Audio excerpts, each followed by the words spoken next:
រៀងគេអត់មើលកញ្ចានេះមើលអូយឌីរូរៀងគេអត់មើលកញ្ចាប្រូអើយចាំស្ដាប់ខ្ញុំតវិញណាយេហេហេ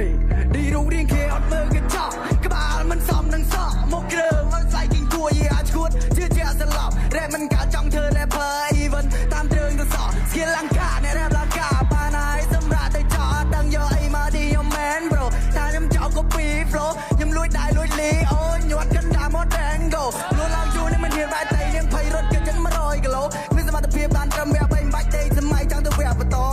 Rango ខ្ញុំមកសរោយ៉ាមិនបែកតវ៉ាអ្នកគ្មានគីឡូទេ KZ ក្របពេជ្រជិមបងរត់កោយ៉ា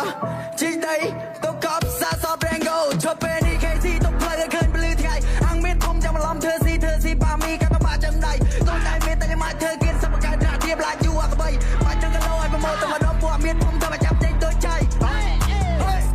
Yeah Yeah Yeah ហេឥឡូវខ្ញុំសុំបើកវាម្ដងណា Yeah ហេ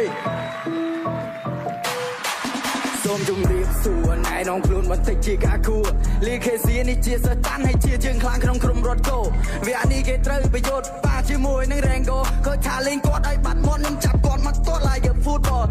បែរវាលួចអញទាត់ជន់ក៏ក្បួយក្បត់ក្វែងទៅក្រៅបួចក្បាលបាយស្អីឡើងក្លួចគិតថាខ្ញុំស្ទើរគីឡូប៉ាសរត់គោបងទៅអត់រួយតិចទៀតលេងមានហើយ Rango រត់ចេញក្រៅហ្សូនពេលលឺខ្ញុំហួតចង់ប្រឡប់ប្រយ័ត្នកលាច់ខ្ញុំផ្ទះបកាច់តែគៀនបកុនបាច់បកាយគ្រូបងបកងបកាច់បខូចក្បាលមកបំណងធំតែមៀតជាអ៊ីនតែផ្ទះហ៊ានបើហឺនទីក្បាលអាយ៉ាបកាសង្គ្រាម